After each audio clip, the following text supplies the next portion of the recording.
So he is probably one of the most unique individuals you could ever run into at a cocktail party or something like that, because he is both a lawyer and a pricing expert. Gene has led workshops for PPS before and other sessions, and he is always one of our very most highly rated speakers. So we are thrilled that he is with us here today. And I asked Gene some of the things about his talk coming up, and he said from a legal perspective, no is easy. So what he's going to work on with you is, when dealing with your legal departments, instead of that easy no, on ways that we can get to yes and yet still stay out of jail, which is, of course, very imperative to all of us. His presentation is entitled Old Law, New Tricks, Legal Tools for Value Pricing in a Tough Market.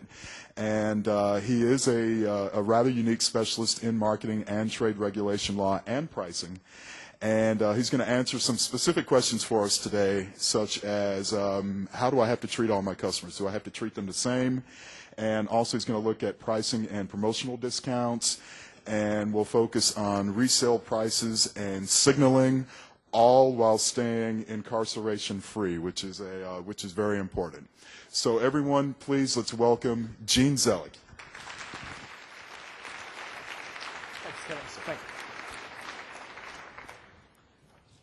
Thank you very much. I've had the privilege of working with PPS for some time, and one of the very nice things is it just keeps getting better and better. And I hope all of you feel that way too. It's just a tremendous program, and I'm very pleased to be part of it.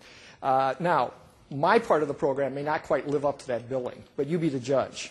Nonetheless, we'll give it a shot. What I want to focus on is a lawyer's perspective, but hopefully I'm going to say some things you've never heard from a lawyer before, mainly focusing on the positive rather than the negative.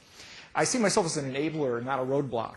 And so from kind of a lawyer's perspective, we're going to take a look at value pricing. And somebody during one of the sessions earlier said value pricing is hard, and it is. But what I want to do is take several of the potential legal problems off the table, because they just don't exist. So I want to focus on the yes. And we're going to explore certain legal issues surrounding the value pricing topic. And there are three powerful tools we're going to talk about. The first is economic discrimination, which is used to recognize value. Because after all, if you're doing value pricing, you are recognizing that some people provide more value or are willing to pay more than others. And that necessarily means segmentation, necessarily means economic discrimination. And then